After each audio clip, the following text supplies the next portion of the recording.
Baik, Assalamualaikum warahmatullahi wabarakatuh. Pada pertemuan yang kedua ini kita akan membahas dua materi sebab sebentar lagi sudah akan UTS. Jadi saya harapkan kalian menyimak dengan baik. Untuk yang pertama kita akan membahas mengenai pengertian dari usul fikih dan objek kajian dari usul fikih itu sendiri. Untuk itu secara detail kita akan membahas beberapa hal ini. Yang pertama pengertian dari usul fikih, yang kedua perbandingan antara usul fikih dengan fikih itu sendiri, yang ketiga objek kajian dari usul fikih, dan yang terakhir urgensi mempelajari usul fikih. Itulah 4 pembahasan yang kita yang akan kita ulas dalam pertemuan kali ini. Baik, langsung saja untuk yang pertama, mari kita pahami pengertian dari usul fikih ini secara bersama-sama. Bahwa di Indonesia itu berkembang beberapa istilah yang istilah-istilah ini seringkali disamakan ya. Apa saja istilahnya? Antara lain syariah. Ini kalian pasti sudah dengar. Kemudian istilah lain fikih. Kemudian hukum Islam. Nah, 3 istilah ini sering sekali disamakan oleh masyarakat di Indonesia. Padahal kalau kita teliti secara lebih dalam, syariah itu adalah segala ketentuan yang berasal dari Tuhan dan Rasul, dari Allah dan Rasul, Allah dan Nabi Muhammad, baik yang berkaitan dengan akhlak, moral, dan lain sebagainya. Itu syariah. Termasuk hukum, itu syariah. Jadi kalau kita pahami demikian, maka fikih itu adalah bagian dari syariah. Kemudian fikih apa? Fikih akan kita bahas nanti. Kemudian hukum Islam itu kalau dalam terjemahan bahasa Inggrisnya adalah Islamic law. Islamic law ini sering diartikan sebagai fikih itu sendiri. Ada juga yang menyatakan bahwa kalau sudah hukum Islam maka dia mencakup termasuk hukum-hukum Islam yang sudah masuk dalam undang-undang. Seperti apa? Undang-undang wakaf, undang-undang zakat, undang-undang perbankan syariah, dan lain sebagainya. Maka itulah yang disebut sebagai hukum Islam. Itu menurut beberapa teori, beberapa istilah yang saling berkaitan. Namun untuk memahami bagaimana posisi usul fikih di antara ketiganya itu, kita harus melihat ajaran Islam atau agama Islam itu sendiri. Islam sebagai agama di dalamnya itu terkandung tiga komponen atau 3 ajaran. Yang pertama yaitu mengenai akidah. Ajaran mengenai akidah ini kemudian dalam keilmuan masuk dalam bidang ilmu tauhid yang kalian pelajari juga di semester ini. Nah, kemudian bidang selanjutnya adalah syariah. Nah, syariah ini yang dimaksud syariah dalam pengertian ini adalah fikih itu sendiri. Nah, maka posisi usul fikih adalah berada di sub bagian dari syariah. Selain akidah syariah, agama Islam itu juga di dalamnya tercakup namanya akhlak. Nah, akhlak ini kemudian dipelajari dan membentuk bidang keilmuan sendiri yang dinamakan tasawuf. Nah, jadi inilah bangun keilmuan hukum Islam itu sendiri. Yang pertama, Islam sebagai agama, di dalamnya ada akhlak, syariah, dan akidah. Akidah itu isinya adalah kemudian bertransformasi menjadi, kalau dipelajari itu menjadi ilmu tauhid, syariah itu menjadi fikih, dan akhlak menjadi tasawuf. Nah, Di dalam bagian syariah yang berupa fikih itu sendiri, di dalamnya ada yang namanya ilmu usul fikih. Lalu kemudian apa pengertian dari fikih? Fikih itu adalah ilmu tentang hukum syara yang bersifat amaliyah, yang digali dan dirumuskan dari dalil-dalil tafsili. Ini pengertian umumnya ya. Sebagai fikih itu sebagai ilmu, artinya sebagai ilmu fikih itu merupakan bentuk pengetahuan yang dihasilkan dengan metodologi tertentu, itu namanya ilmu. Kemudian hukum syara, ilmu tentang hukum syara, dalamnya ada apa? Aturan mengenai apa? Aturan praktis mengenai amaliyah manusia dan bisa dipraktikkan. Jadi bagaimana cara berwudu dan lain sebagainya itu kan praktis. Kayak sekalian resep-resep itu kan juga praktis, gitu kan? Ya, resep berwudu, resep sholat dan lain sebagainya. Kemudian diambil dari dalil-dalil yang terperinci, selalu berdasarkan dalil khusus.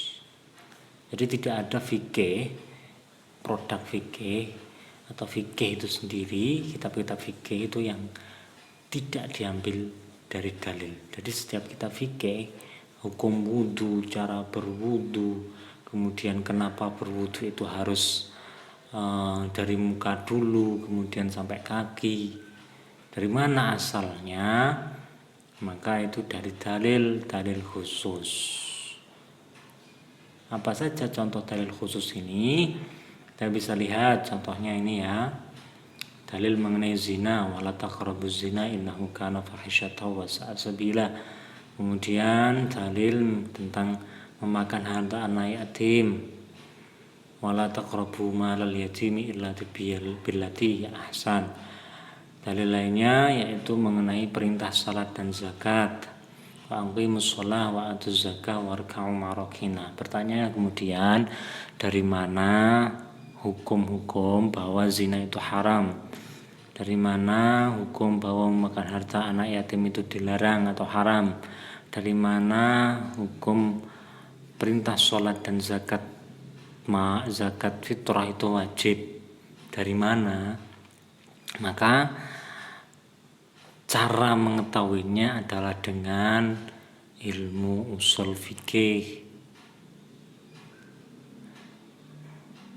Sama semua dalil-dalil yang ini termasuk dalil poligami, fankihu ma taba lakum minan nisa'i masna wa thulatha wa ruba'. Nah, apakah itu wajib dan lain sebagainya. Manfaat khamr, dalil lainnya boleh sholat asal tidak mabuk. La taqrabus shalah wa antum sukara hatta ta'lamu ma taqulun. Nah, ini dalil-dalil ini adalah dinamakan dasarnya dari fikih. Nah, cara mengolah dalilnya inilah kemudian yang disebut sebagai usul fikih. Lalu apa sebenarnya usul fikih itu sendiri? Usul fikih merupakan istilah yang tersusun dari dua kata. Yang pertama usul dan yang kedua adalah fikih. Kemudian usul sendiri berasal dari aslun yang jamaknya adalah usul. Kemudian aslun itu artinya adalah asas, dasar, fondasi, sesuatu yang menjadi dasar bagi yang lainnya. Ya kayak fondasi rumah, kemudian apalagi akar, itu kan sesuatu yang menjadi dasar bagi yang lainnya. Yang lainnya di sini yang dimaksud adalah fikih. Jadi tadi dalil-dalil terperinci tadi, dalil zina, dalil wajibnya zakat, wajibnya sholat, itu tadi didasarkan pada usul fikih ini. Oleh karena itu kemudian usul fikih diartikan sebagai ilmu tentang ketentuan atau kaidah yang membimbing seseorang dalam memahami sumber hukum syara dan menyimpulkan hukum syara dari sumber-sumbernya atau dalil yang terperinci. Jadi cara meramu hukum fikih itu adalah usul fikih. Cara membuat produk tekniknya itu adalah usul fikih. Produk berupa fikih itu adalah usul fikih. Jadi di mana dapatnya wudu dari muka dan lain sebagainya, itu cara mengetahuinya adalah dengan ilmu usul fikih. Melalui apa? Dalil-dalil yang terperinci tadi.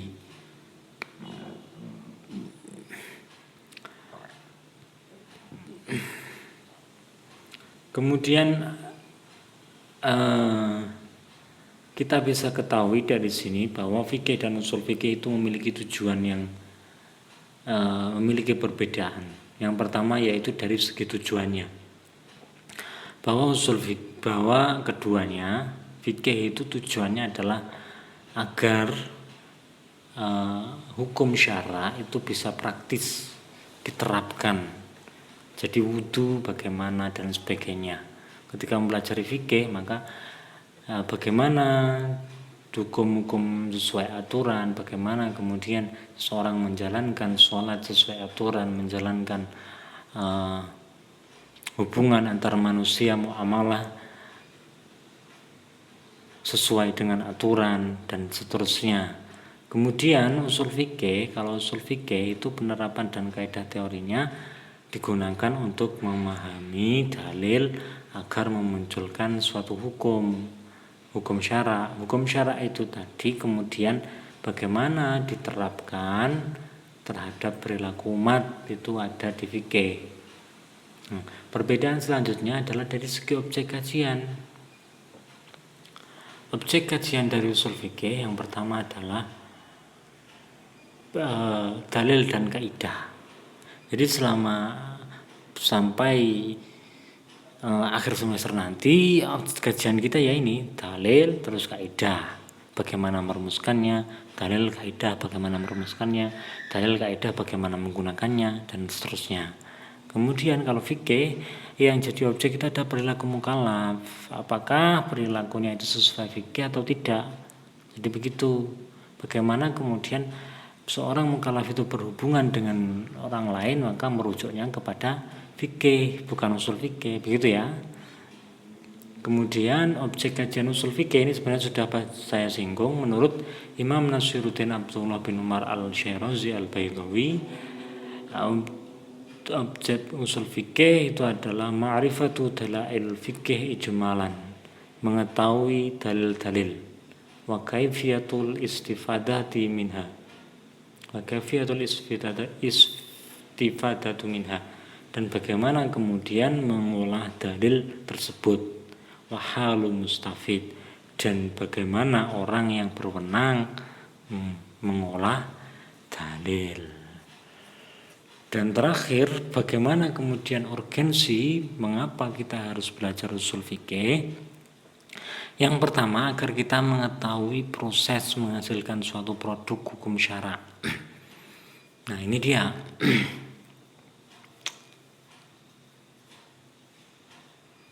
Jadi dengan mengetahui usul fikih, kita tahu bagaimana kemudian sholat itu bisa wajib, bagaimana kemudian sholat sunnah itu kok, sholat rawatib itu kok sunnah, tidak wajib juga, mengapa alasannya. Nah, itu kita bisa ketahui bagaimana kemudian kok riba itu dilarang, bagaimana kemudian kok wajib mentaati ulil amri, dan seterusnya. Kemudian kita bisa lebih tenang dalam mengamalkan hukum syara kalau kita tahu bagaimana kemudian cara merumuskan hukum wajib yang dilakukan oleh para ulama terlebih dahulu dalam kitab-kitab fikih. Kita bisa lebih tenang. Oh, jadi begini toh. Oh, ternyata logikanya seperti ini. Oh, benar. Jadi kita tenang. Apa yang digunakan oleh ulama, apa yang kita ikuti ternyata menggunakan metode usul fikih yang baik, kuat. Sama halnya dengan kita makan makanan, tentu berbeda makanan yang kita tahu cara mengolahnya, tahu kebersihannya, tahu higienisnya, kita lebih tenang memakannya daripada memakan makanan yang kita tidak tahu apakah itu dicampur bahan kimiawi, apakah dicampur bangkai dan lain sebagainya. Kemudian menghindarkan diri dari fanatisme buta yang berujung pada perpecahan. Nah, mengetahui usul fikih, maka kita tidak akan terlalu fanatis. Jadi ketika ada perbedaan perbedaan nominal, perbedaan jumlah sholat tarawih, itu tidak ada yang fanatis, karena masing-masing tahu dan punya dalilnya. Kemudian itiba itu adalah mengikuti ulama dengan mengetahui dasar hukum dan cara ulama tersebut merumuskan hukum tersebut. Itu namanya itiba. Kalau taklid itu ya hanya mengikuti tanpa mengetahui. Kemudian meningkatkan rasa hormat kepada ulama. Jadi kita tidak serta-merta ketika ada orang lain atau ulama yang mengeluarkan perbedaan pendapat, itu kita kemudian mencerca mereka. Jadi kita tahu bagaimana metodologinya. Bersikap toleran menghadapi ikhtilaf, itu adalah salah satu konsekuensi ketika kita tahu usul fikih. Kemudian apakah kemudian, ini pertanyaan dan sekaligus tugas ya untuk kalian semua, nanti ditulis dalam Word, diketik, jadi minimal 1 halaman, maksimal 2 halaman. Ingat-ingat ya, minimal 1 halaman, maksimal 2 halaman. Ini pertanyaannya adalah, apakah setelah belajar usul fikih seseorang otomatis menjadi berhak menentukan hukum syara? Apakah jika telah khatam kitab usul fikih seorang bisa menjadi mujtahid? Nah, silakan ini dicari jawabannya, pakai internet boleh, pakai apapun boleh, yang bagus pakai buku. Kemudian syaratnya tidak boleh copy paste. Itu syaratnya, tidak boleh copy paste. Yang terbaik nanti akan saya upload di website dan akan saya share. Itu ya. Jadi silahkan ini dikerjakan. Apakah pertanyaan pertama yaitu, apakah setelah belajar usul fikih seseorang otomatis menjadi berhak menentukan hukum syara? Yang kedua, apakah jika telah khatam kitab usul fikih seseorang bisa menjadi mujtahid?